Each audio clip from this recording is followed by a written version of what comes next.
Hello students, welcome to the classes of Virgin Mary Higher Secondary School.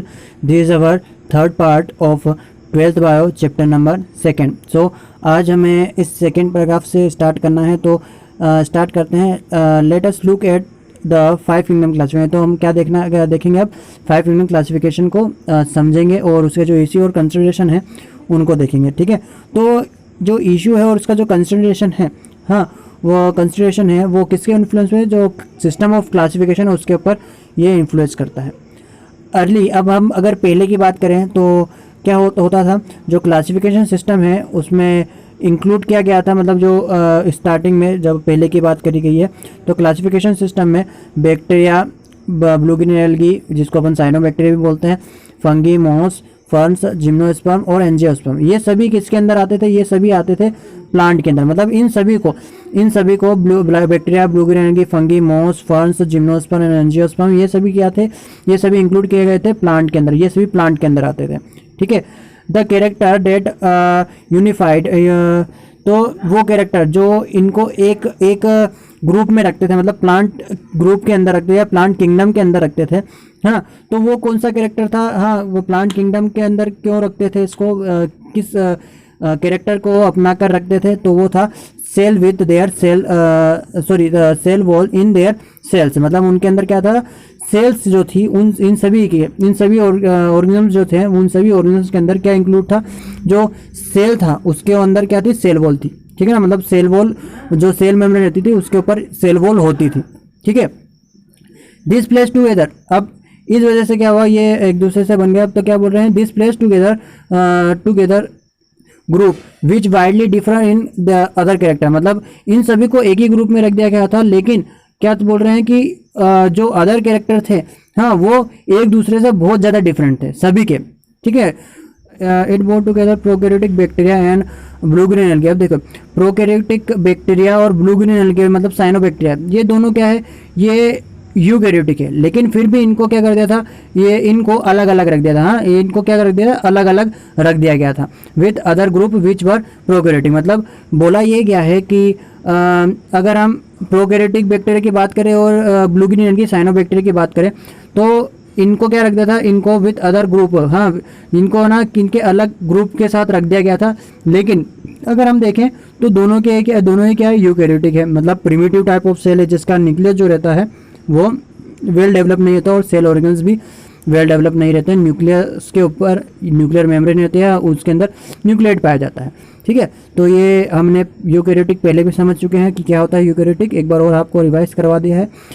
It also group together, अब इसमें ना और किसको रखा गया है, जो यूनिसेलुलर ऑर्गेनिजम्स है, हाँ unicellular organisms and multi cellular, और जो यूनिसेलुलर ऑर्गेनिजम्स और मल्टी सेलुलर ऑर्गेनिजम्स है उनको भी एक ही के अंदर रख दिया गया है. जैसे कि क्लेमाइडोमोनास और स्पायरोगायरा विच वर प्लेस टुगेदर, इनको एक दूसरे के साथ रख दिया गया है अंडर एल्गी. किसके अंदर, एल्गी के अंदर, एल्गाई के अंदर इनको रख दिया गया. The classification did not differentiated, अब जो क्लासिफिकेशन है उसको डिफ्रेंशिएट नहीं कर पाए, है ना, नहीं किए गए थे. तो क्या बोल रहे हैं, the classification did not differentiated, जो क्लासिफिकेशन है उनको डिफ्रेंशिएट नहीं किया गया था बिटवीन हेट्रोट्रोपिक और हेट्रोट्रोपिक ग्रुप. मतलब किसके रूप में, हेट्रोट्रोपिक ग्रुप जो है, हेट्रोट्रोपिक हमको पता है वो ऑर्गेनिजम्स होते हैं जो अपने फूड मटेरियल के लिए किसी और प्लांट या एनिमल के ऊपर या किसी भी सोर्स के ऊपर डिपेंड रहे, खुद अपना खाना नहीं बना सकते, खुद अपना फूड मटेरियल नहीं बना सकते, उनको अपन हेट्रोट्रोपिक बोलते हैं. ठीक है ना, तो इनको इनमें क्या बोला, the classification did not differentiated, जो क्लासिफिकेशन है उनको डिफरेंशिएटेड नहीं किया गया था किसके बीच में, हेट्रोट्रोपिक ग्रुप जैसे कि फंगी या फिर फंगी वगैरह जो है वो, है ना, या फिर हम कस्कुटा देखें वो भी, तो ये इनमें नहीं किया गया था. और फिर उसके बाद ऑटोट्रोपिक, मतलब इन दोनों हेटेरोट्रोपिक और जो ऑटोट्रोपिक ग्रीन प्लांट जो है उनमें डिफरेंशिएट नहीं किया गया था. ठीक है, फिर आगे क्या बोल रहे हैं, through they also showed character, और इसके द्वारा क्या करते हैं, ये शो करते हैं characteristics different in their walls composition. मतलब उनका जो वॉल कंपोजिशन रहता है वो अलग रहता है. जैसे कि क्या बोला है, जो फंगी है हेड काइटिन, तो फंगी का अंदर क्या होता था, फंगी के अंदर काइटिन होता था उनके वॉल के अंदर, है ना. तो उनके जो काइटिन रहता है वो एक प्रोटेक्टिव लेयर होती है. ठीक है, तो काइटिन होता था उनके वॉल के, किसके, फंगी की बात की गई।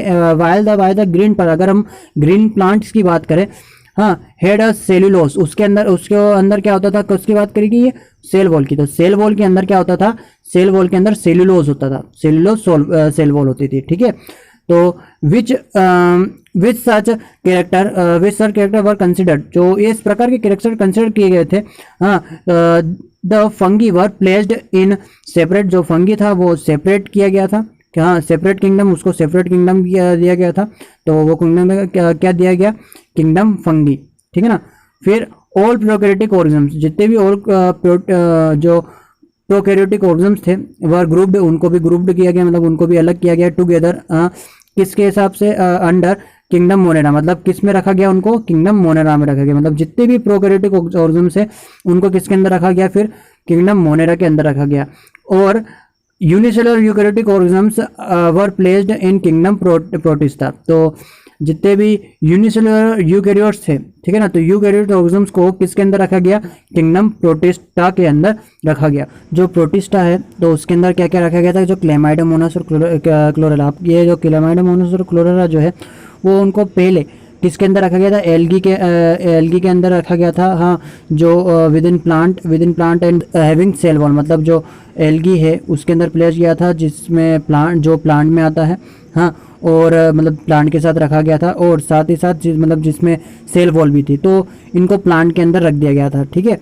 फिर उसके बाद इसके अलावा जो प्रोटिस्टा है, तो प्रोटिस्टा में और कौन आएंगे, पैरामीशियन और अमीबा। अब पैरामीशियन और अमीबा जो है इनको स्टार्टिंग में कहाँ पे रख दिया गया था, एनिमल किंगडम के अंदर रख दिया गया था, जिसके अंदर सेल वॉल नहीं थी।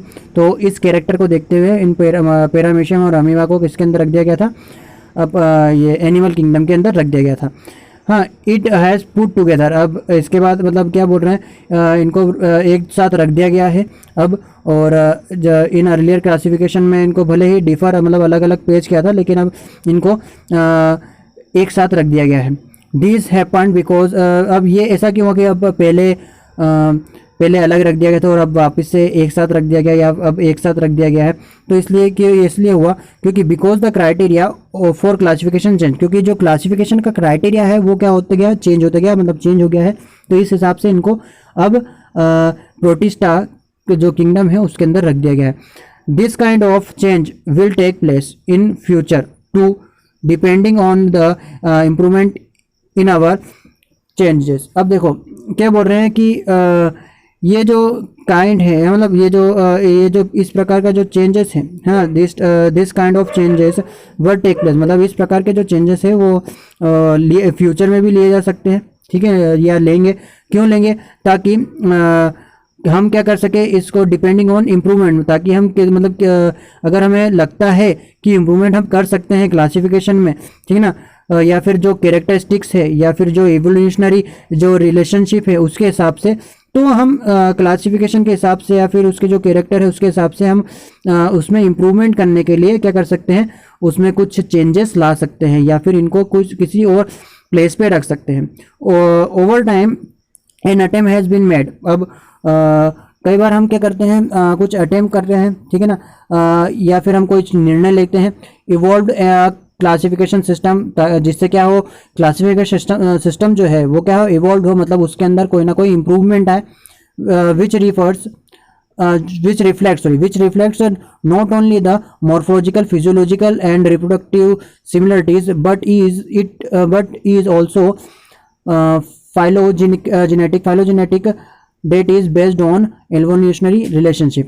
अब क्या बोल रहे हैं कि ये जो अटेम्प्ट लिए जाते हैं ताकि क्लासिफिकेशन सिस्टम जो है वो इवॉल्व हो सके, मतलब और अच्छा बन सके, जो रिफ्लेक्ट क्या करता है, जो क्या दर्शाता है, सिर्फ ये नहीं दर्शाता कि मॉर्फोलॉजिकल, फिजियोलॉजिकल या रिप्रोडक्टिव सिमिलरिटी को नहीं दर्शाता, ये सिर्फ इतनी चीज़ों को ही नहीं दर्शाता, बल्कि अब किस चीज़ को दर्शाने लग गया है, ये दर्शाता है जो फिलोजेनेटिक, मतलब कि बेस्ड ऑन इवोल्यूशनरी रिलेशन, मतलब किस हिसाब से जो रिलेशनशिप, मतलब ये जो रिलेशनशिप है वो इवोल्यूशनरी है, मतलब पीढ़ी दर पीढ़ी क्या चेंज आए हैं या टाइम टू टाइम क्या चेंज आए हैं उसको भी ये जो क्लासिफिकेशन सिस्टम है वो दर्शाता है या रिफ्लेक्ट करता है। अब इसके बाद क्या बोल रहे हैं, हम इस चैप्टर में स्टडी करेंगे किसके बारे में, किंगडम मोनेरा, प्रोटिस्टा, फंगई, जो है उसके बारे में, जो व्हिटेकर सिस्टम ऑफ क्लासिफिकेशन उसके बारे में। हाँ, अब किंगडम प्लांटिया और एनिमलिया जो है वो commonly refer to as plant and animal kingdom. हम उसको अलग चैप्टर में पढ़ेंगे। जो किंगडम और एनिमल जो किंगडम है उसका अलग से चैप्टर बना गया, उसमें हम पढ़ेंगे 3rd और 4th चैप्टर में। ओके स्टूडेंट्स, आज की क्लास में सिर्फ इतना ही। अब मिलते हैं नेक्स्ट क्लास में। Thank you.